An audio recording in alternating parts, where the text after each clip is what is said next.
Hello friends. ఇప్పుడు మనము ఈ జేఎల్ఎం ప్రీవియస్ ఇయర్ క్వశ్చన్స్ గురించి డిస్కస్ చేస్తున్నాం. దాంట్లో చాప్టర్ వైజ్ డిస్కషన్ చేస్తున్నాము. అందులో భాగంగా థర్డ్ చాప్టర్ మ్యాగ్నెటిజం. మ్యాగ్నెటిజంలో ఒక్కసారి మీరు సిలబస్ అబ్జర్వ్ చేస్తే ఏమేమి ఇచ్చారో చూడండి. ఇక్కడ magnetic materials and properties, laws of magnetism, electromagnetic induction.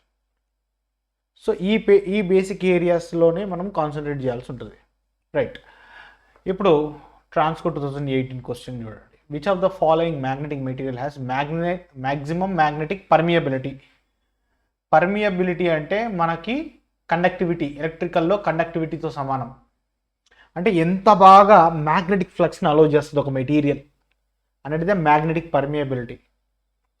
ఆ మ్యాగ్నెటిక్ పర్మియబిలిటీని మనం మెజర్ చేయడానికి ఏం వాడతాం, ఏ ఇండికేషన్ యూజ్ చేస్తాం, ఏ స్పెసిఫికేషన్ యూజ్ చేస్తాం అంటే μr అంటే రిలేటివ్ పర్మియబిలిటీ. రిలేటివ్ పర్మియబిలిటీ అనేటువంటి ఒక మెజర్ని మనము యూజ్ చేస్తాం అన్నమాట. సో రిలేటివ్ పర్మియబిలిటీ అంటే ఏంటిది?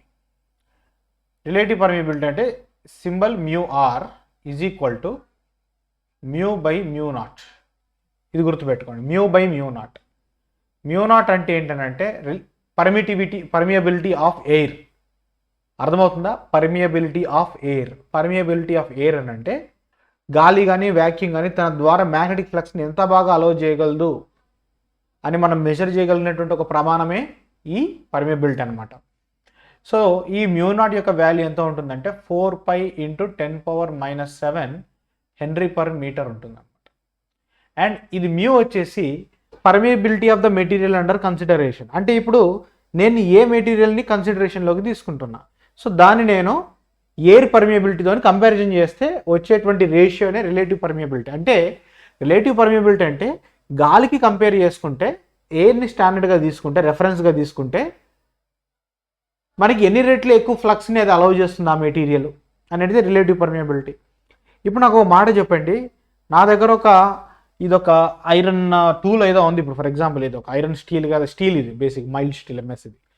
సో ఇది మ్యాగ్నెట్గా తయారు చేయొచ్చా, గాలిని మ్యాగ్నెట్ లాగా తయారు చేయొచ్చా? ఇదే మ్యాగ్నెటైజ్ అవుతుంది. దీంట్లోనే ఎక్కువ మ్యాగ్నెటిక్ ఫ్లక్స్ అనేది పోతుంది ఆబ్వియస్లీ గాలి కంటే. సో గాలిలోకి కూడా మ్యాగ్నెటిక్ ఫ్లక్స్ పోదని కాదు.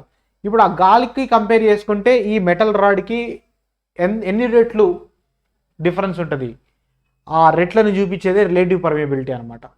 సో ఆ రకంగా చూసుకుంటే ఇక్కడ ఇచ్చినటువంటి 4 ఆప్షన్స్లో దేనికి మ్యాక్సిమం ఉంటుంది అంటే స్టీల్కి ఉంటుంది. ఎంత ఉంటుంది అంటే దగ్గర 40,000 నుంచి 80,000 రెట్లు ఎక్కువ ఉంటుంది ఎయిర్ కంటే కంపారిటివ్లీ. ఓకే. అండ్ అన్నిటికంటే లీస్ట్ దేనికి ఉంటుంది అంటే ఈబోనైట్ ఉంటుంది లీస్ట్. దీంట్లో ఈబోనైట్ తర్వాత కాపర్ లీస్ట్, దాని తర్వాత aluminium and maximum steel. So బేసిక్గా ఇక్కడ ఇచ్చినటువంటి 3 ఆప్షన్స్లో స్టీల్ని మాత్రమే ఒక మ్యాగ్నెటిక్ మెటీరియల్ కింద వాడుకోవచ్చు. ఎందుకంటే స్టీల్ అనేది మనకి ఫెరో మ్యాగ్నెటిక్ మెటీరియల్ కేటగిరీకి వస్తుంది అనమాట. మనం ఆల్రెడీ డిస్కస్ చేసుకున్నాం. మ్యాగ్నెటిక్ మెటీరియల్స్ 3 రకాలుగా ఉంటాయి, డయా, పారా, ఫెరో. ఫెరో కిందికి వస్తుంది. వాటర్ అనేది డయా మ్యాగ్నెటిక్ మెటీరియల్ కిందికి వస్తుంది. సో బేసిక్గా ఈ డయా మ్యాగ్నెటిక్ మెటీరియల్ అని దేన్ని అంటారంటే దేని యొక్క రిలేటివ్ పర్మియబిలిటీ 1 కంటే తక్కువగా ఉంటుందో. రిలేటివ్ పర్మియబిలిటీ 1 కంటే తక్కువగా ఉందంటే గాలి కంటే తక్కువ, ఎయిర్ కంటే తక్కువ ఫ్లక్స్ని అలౌ చేస్తుంది. ఇంకా ఏరే అనుకుంటే దానికంటే వరస్ట్ అన్నట్టు. పారామ్యాగ్నెటిక్ మెటీరియల్స్ ఉంటాయి దీని తర్వాత.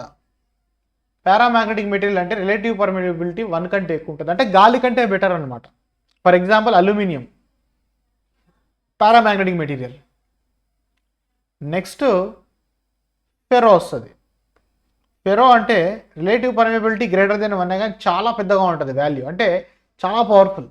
సో ఈ మూడిట్లు చూసుకుంటే పారామ్యాగ్నెటిక్ మెటీరియల్స్తో మ్యాగ్నెట్స్ తయారవుతాయి కానీ చాలా వీక్ మ్యాగ్నెట్స్. అది అసలు మనం ప్రాక్టికల్గా యూజ్ కూడా చేయాల్సిన అవసరం లేదు.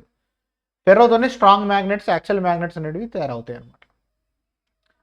Next, the critical temperature above which ferromagnetic material lose their magnetic property is called as Curie point. అంటే ఆల్రెడీ మనము మ్యాగ్నెటిజం చాప్టర్లో చదువుకున్నాం. మ్యాగ్నెట్స్ని హ్యాండిల్ చేసేటప్పుడు వహించవలసినటువంటి జాగ్రత్తలు ఏంటిది. మ్యాగ్నెట్ ఇప్పుడు ఒక మ్యాగ్నెటిక్ మెటీరియల్ లోపల మ్యాగ్నెటిక్ ఫ్లక్స్ అనేది స్టోర్ అయ్యింది. ఆ ఫ్లక్స్ అలాగే ఉండాలనంటే ఆ మ్యాగ్నెట్ యొక్క టెంపరేచర్ అనేది ఒక ఫిక్స్డ్ టెంపరేచర్ రేంజ్ ఉంటుంది, ఆ టెంపరేచర్లోనే ఉంచాలి. టెంపరేచర్ పెంచుతున్న కొద్దికి దాని లోపల ఉన్నటువంటి మ్యాగ్నెటిక్ ఫ్లక్స్ అనేది వీక్ అయిపోతుంది. That is first point. Next one వచ్చేసి హ్యాండిలింగ్. దాన్ని సాఫ్ట్గా హ్యాండిల్ చేయాలి. వైబ్రేషన్కి గురి చేస్తూ దాని కింద ఎత్తేస్తూ షేక్ చేస్తే అప్పుడు కూడా అది డ్యామేజ్ అవ్వడానికి ఛాన్స్ ఉంటుంది, అంటే మ్యాగ్నెటిక్ ఫ్లక్స్ అనేది వీక్ అవ్వడానికి ఛాన్స్ ఉంటుంది. సో అలా టెంపరేచర్ పెంచుకుంటూ పోతుంటే మ్యాగ్నెటిక్ ఫ్లక్స్ అనేది తగ్గిపోతూ ఉంటుంది, ఆ మ్యాగ్నెట్ అనేది వీక్ అయిపోతూ ఉంటుంది. అట్లా ఒక పలానా టెంపరేచర్ దగ్గరకు వచ్చేసరికి మొత్తం మ్యాగ్నెటిజం కొలాప్స్ అయిపోతుంది, జీరో అయిపోతుంది. ఆ టెంపరేచర్ని క్యూరీ పాయింట్ అంటారు. Next, ceramic magnets are made up of ferrites. So బేసిక్గా ఈ క్వశ్చనే రివర్స్ అనమాట. Ferrite magnets are made up of ceramics అనమాట బేసిక్గా. సో అడగడం అనేది రివర్స్లో అడిగారు TSNPDCL 2018. సో మనకి ఫెర్రో మ్యాగ్నెటిక్ మెటీరియల్స్లో ఫెర్రైట్స్ అనబడేటువంటి ఒక కేటగిరీ ఉంటుందన్నమాట. సో ఆ ఫెర్రైట్ మ్యాగ్నెట్స్ని సెరామిక్ మెటీరియల్తోని తయారు చేస్తారనమాట. నార్మల్గా మనము మ్యాగ్నెట్ అంటే ఒక మెటాలిక్ ఆబ్జెక్ట్ ఉంటుంది, ఒక ఐరన్ స్టీలో ఉంటుంది అనుకుంటాం. కానీ సెరామిక్ అంటే తెలుసు కదా, సెరామిక్ అనేది మెటలా నాన్ మెటలా? Yes, non metal. So non మెటల్ని కూడా మనము ఒక మ్యాగ్నెట్ కింద వాడుకోవచ్చు. And one of the finest magnets, electromagnets కింద యూజ్ చేసుకుంటాం అనమాట. Next, bar magnet has dipole moment, monopole moment. అసలు బార్ మ్యాగ్నెట్ అనే కాదు, ఏ మ్యాగ్నెట్ అయినా కానీ దానికి ఉండేది డైపోల్ మూమెంటే. డైపోల్ మూమెంట్ అని అంటే డైపోల్ ప్రాపర్టీ గురించి నేను చెప్పడం జరిగింది. అంటే ఒక మ్యాగ్నెట్ ఉంది అనంటే ఖచ్చితంగా దానికి ఒక నార్త్ పోల్ సౌత్ పోల్ ఉంటుంది. ఫర్ ఎగ్జాంపుల్ దీన్ని నేను ఇట్లా విడగొట్టేసిన నార్త్ పోల్ సౌత్ పోల్ని, అది ఇట్లా అయిపోయింది. ఇప్పుడు రెండు ముక్కలుగా విడదీసిన, ఇది నార్త్ పోల్ ఉండే, ఇక్కడ సౌత్ పోల్ ఉండే. అప్పుడు ఈ చివర ఇది ఒక సౌత్ పోల్ తయారైపోతుంది, ఇది ఒక నార్త్ పోల్ తయారైపోతుంది. దీన్ని మళ్ళీ విడగొట్టినా అనుకుంది, రెండింటిని విరగొట్టినా నేను. విరగొడితే ఇదొక ముక్క తయారైపోయింది, ఇక్కడ ఒక ముక్క, ఇక్కడ ఒక ముక్క తయారైంది. ఆల్రెడీ ఇది ఒక నార్త్ పోల్ ఉండే, ఇటు పక్కన సౌత్ ఉండే, ఇటు నార్త్ ఉండే, ఇటు సౌత్ ఉండే. మళ్ళీ ఇది నార్త్ అయిపోతుంది, సౌత్ అయిపోతుంది, సౌత్ అయిపోతుంది, సౌత్ అయిపోతుంది. అట్లా నార్త్ అండ్ సౌత్. అంటే ఒక మ్యాగ్నెట్ని ఎన్ని ముక్కలు చేసినా కానీ ఖచ్చితంగా 2 పోల్స్ అయితే ఉంటాయి. 2 పోల్స్ని విడదీసి మనం చూడలేము, అది సాధ్యపడదు. దాన్ని డైపోల్ మూమెంట్ అంటారు. Next, 2 coils are placed close to each other. So బేసిక్గా ఆప్షన్స్ ఇక్కడిది జంబులేని. Just minute. Right, 2 coils are placed close to each other with their inductances L1 and L2. Mutual inductance of the pair of the coil is proportional to. So already మనకు తెలుసు. ఇప్పుడు ఒక transformer తీసుకుంటే ఒక ట్రాన్స్ఫార్మర్లో ఏముంటుంది, ఒక ప్రైమరీ కాయిల్ ఉంటుంది, ఇంకొకటి సెకండరీ కాయిల్ ఉంటుంది. కాయిల్ అంటే ఏంటిది, ఒక ఇండక్టర్ కాయిల్. ఇండక్టర్ కాయిల్ యొక్క పని ఏంటిది, కరెంట్ తీసుకొని మ్యాగ్నెటిక్ ఫ్లక్స్ని ప్రొడ్యూస్ చేయడం. ఇండక్టెన్స్ అంటే ఏంటిది, it is a property by which A conductor can produce flux. ఒక కండక్టర్ ఫ్లక్స్ని ప్రొడ్యూస్ చేయగలుగుతుంది అంటే దాని లోపల ఇండక్టెన్స్ అనబడేటువంటి ప్రాపర్టీ ఉంది కాబట్టి ప్రొడ్యూస్ చేయగలుగుతుంది. సో ప్రతి కాయిల్కి ఇండక్టెన్స్ ఉంటుంది. ఇక్కడ 2 కాయిల్స్ ఉన్నాయి, పక్కన ప్లేస్ చేయబడి ఉన్నాయి, L1 అండ్ L2. ఇప్పుడు సాధారణంగా ఈ L1 కాయిల్ని మనం సప్లైకి కనెక్ట్ చేస్తాము. కనెక్ట్ చేసినప్పుడు దీని నుంచి సమ్ కరెంట్ I1 అనేది ప్రవహిస్తుంది. ఆ కరెంట్ వచ్చినప్పుడు ఈ L1 కాయిల్ నుంచి బయటికి ఒక ఫ్లక్స్ అనేది క్రియేట్ అవుతుంది. ఇప్పుడు సెకండ్ కాయిల్ ఏదైతే ఉందో L2 ఇండక్టెన్స్, ఇది L1 పక్కనే ఉంది.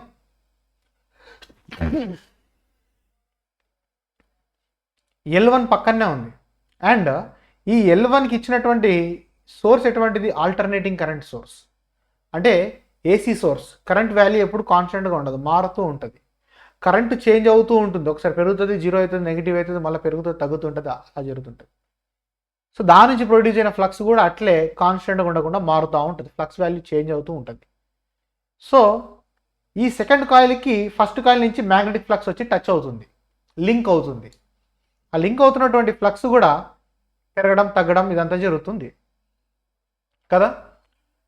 సో ఎప్పుడైనా కానీ a flux linking to the coil is changing అని అంటే ఆ కాయిల్ లోపల ఈఎంఎఫ్ ఇండ్యూస్ అవుతుంది. అప్పుడు ఈ L2 లోపల ఈఎంఎఫ్ అనేది ఇండ్యూస్ అవుతుంది. బేసిక్గా ఈ L1 కాయిల్ నుంచి వచ్చినటువంటి ఫ్లక్స్ ఈ L1 ఫస్ట్ కాయిల్ కూడా లింక్ అవుతుంది. సో ఫస్ట్ కాయిల్లో కూడా ఈఎంఎఫ్ ఇండ్యూస్ అవుతుంది మనకి Faraday's laws of electromagnetic induction ప్రకారం చూస్తే. సో ఫస్ట్ కాయిల్లో ఇండ్యూస్ అవుతున్నటువంటి ఈఎంఎఫ్ని సెల్ఫ్ ఈఎంఎఫ్ అని అంటాం, సెల్ఫ్ ఇండ్యూస్డ్ ఈఎంఎఫ్ అని అంటాం. ఎందుకనంటే తన ద్వారా వెళ్తున్నటువంటి కరెంట్ నుంచి ప్రొడ్యూస్ అయినటువంటి ఫ్లక్స్ చేంజ్ అవ్వడం వల్ల తన లోపల ఎక్స్ట్రా ఈఎంఎఫ్ ఇండ్యూస్ అవుతే దాన్ని సెల్ఫ్ ఇండ్యూస్డ్ ఈఎంఎఫ్ అంటారు. కానీ పక్కింట్లో తగలబడిపోతుంటే మీళ్ళు తడుపుకున్నట్టుగా బేసిక్గా. సో ఫస్ట్ కాయిల్లో కరెంటు చేంజ్ అవుతుంటే సెకండ్ కాయిల్లో ఈఎంఎఫ్ ఇండ్యూస్ అవుతే మ్యూచువల్ ఇండక్షన్ అంటారు అనమాట. అంటే బేసిక్గా ఫ్రెండ్షిప్ చేస్తుంటాం మనం, మంచోళ్ళతో ఫ్రెండ్షిప్ చేస్తే వాళ్ళ మంచి బుద్ధులు మనకు వస్తాయి అంటారు, దాన్ని మ్యూచువల్ ఇండక్షన్ అంటారు.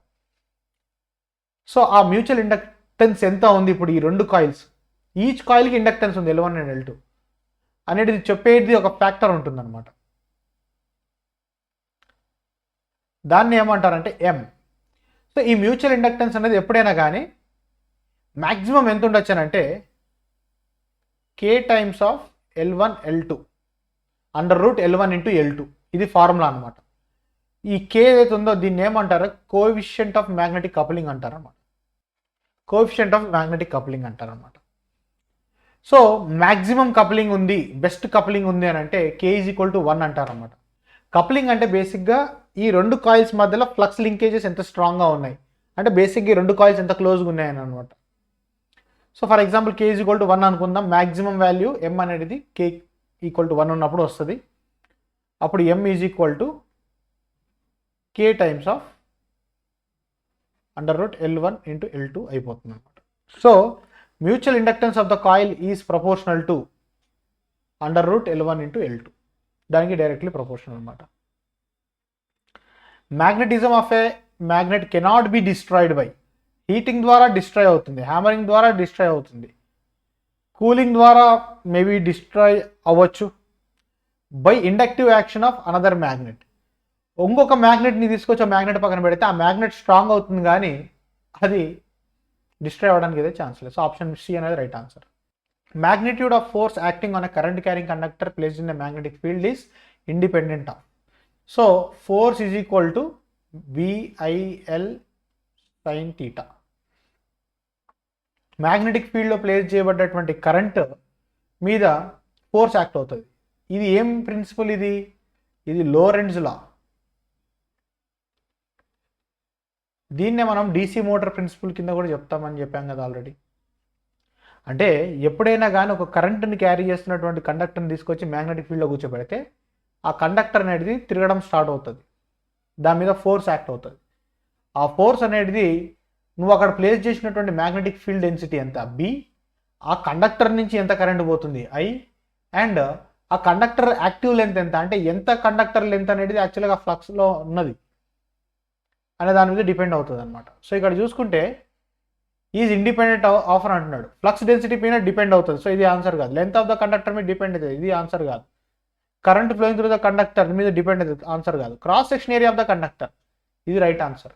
Cross section area of the conductor అంటే కండక్టర్ అనేది దొడ్డుగుందా, లావుగుందా, సన్నగుందా అనే దాని మీద అవసరం లేదు, దాని మీద డిపెండ్ కాదు, అది జస్ట్ దాని లెంత్ మీద డిపెండ్ అవుతుంది. Next question, what will be the current passing through an air cooled coil when number of turns is 800, ampere turns are 200. ఇక్కడ ఏమి ఇచ్చాడు, ఆంపియర్ టర్న్స్. ఆంపియర్ టర్న్స్ అంటే ఏంటిది, ఆంపియర్ టర్న్స్ అంటే MMF, magnetic motive force. MMF అంటే ఏంటిది, number of turns into current. So number of turns ఎంత ఇచ్చాడు, 800 ఇచ్చాడు, కరెంట్ వాల్యూ కావాలంటున్నాడు.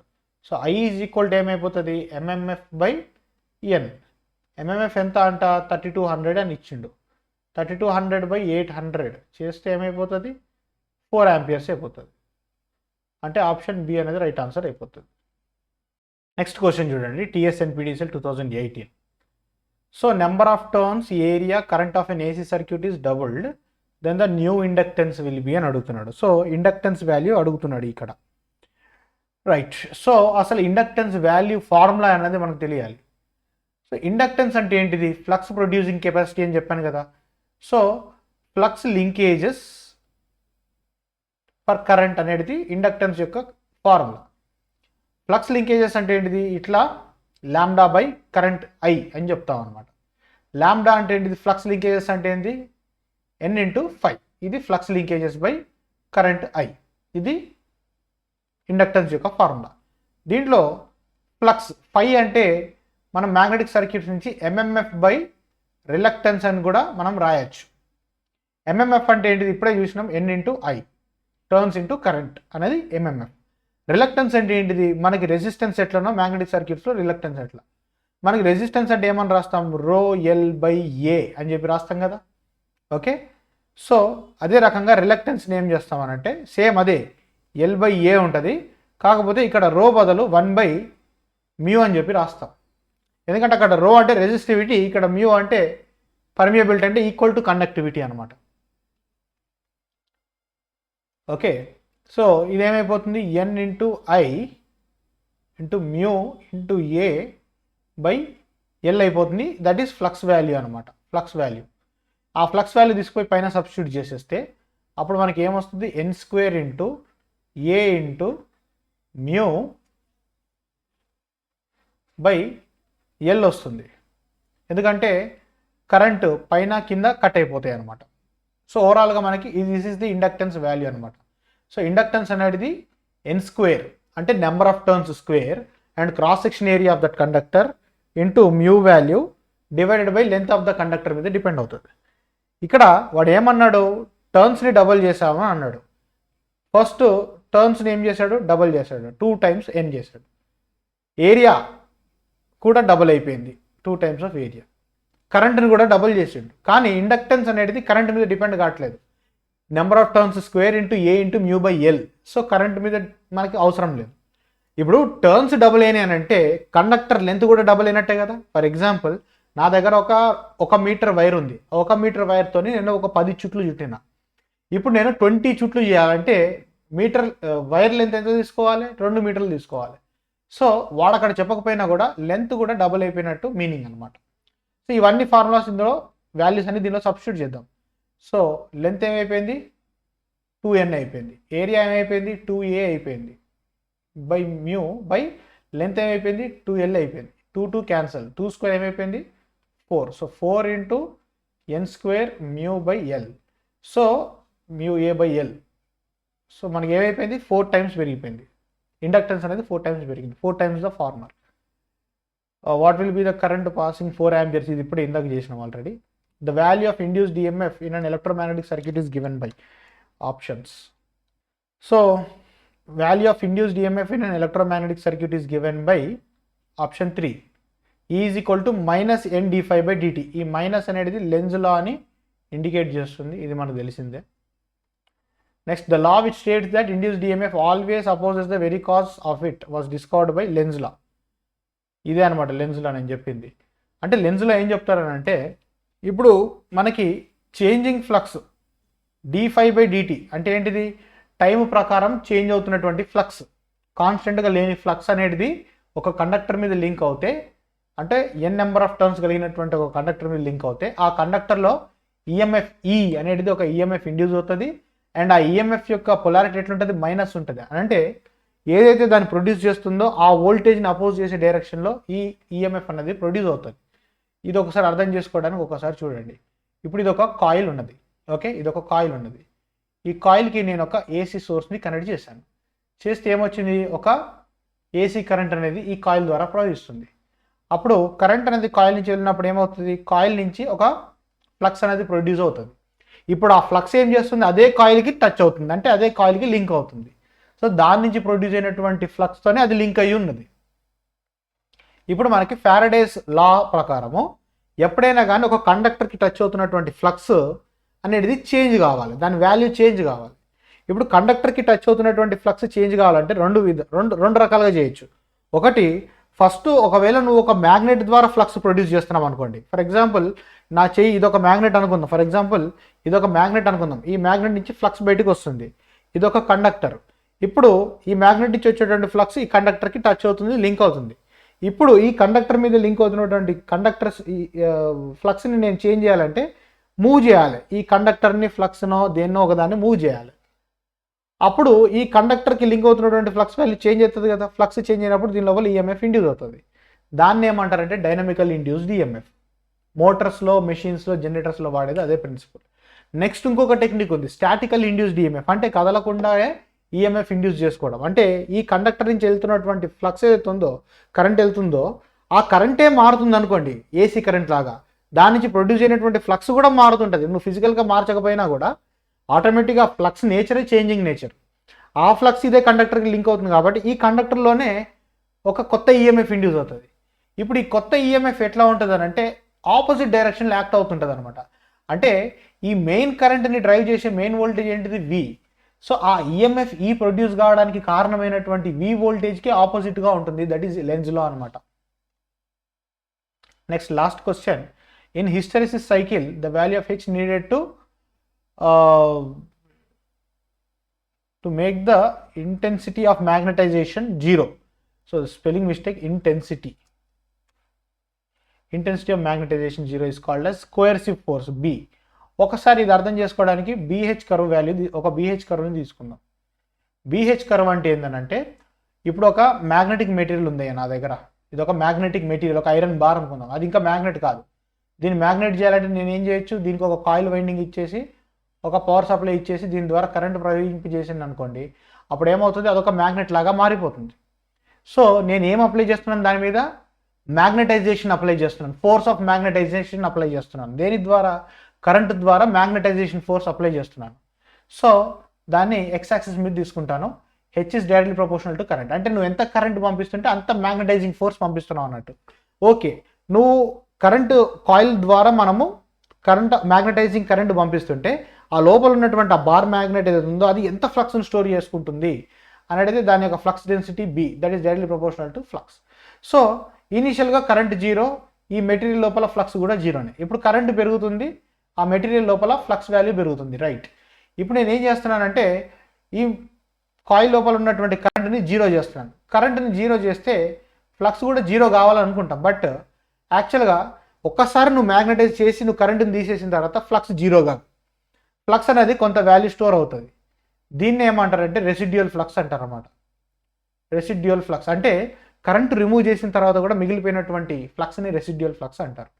ఇప్పుడు నేను ఏం చేస్తానంటే బ్యాటరీ డైరెక్షన్ మారుస్తాను, రివర్స్ డైరెక్షన్లో కరెంట్ని పంపిస్తాను. రివర్స్ డైరెక్షన్లో కరెంట్ పంపిస్తే ఫస్ట్ ఇది నార్త్ పోల్, ఇది సౌత్ పోల్ అయితే, ఇప్పుడు రివర్స్ డైరెక్షన్లో కరెంట్ పంపించినందుకు ఇది నార్త్ పోల్, ఇది సౌత్ పోల్ కావాలి. సో ఫ్లక్స్ డైరెక్షన్ కూడా చేంజ్ అవుతుంది. So flux డైరెక్షన్ని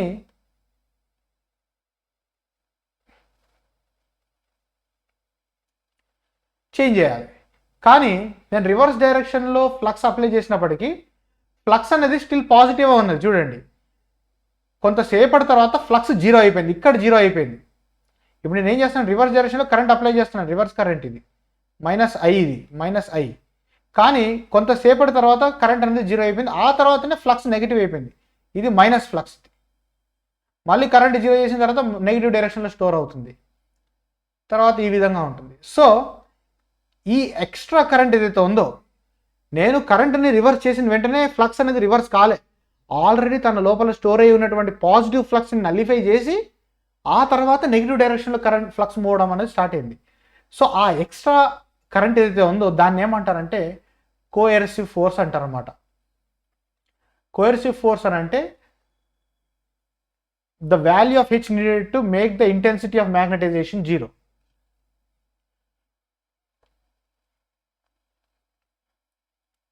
So basically statement kuda wrong undi, required to make the residual flux or magnetization 0 అని అంటారు అన్నమాట. So anyways, so that is called as coercive force అన్నమాట. That is the answer, right? Thank you for watching.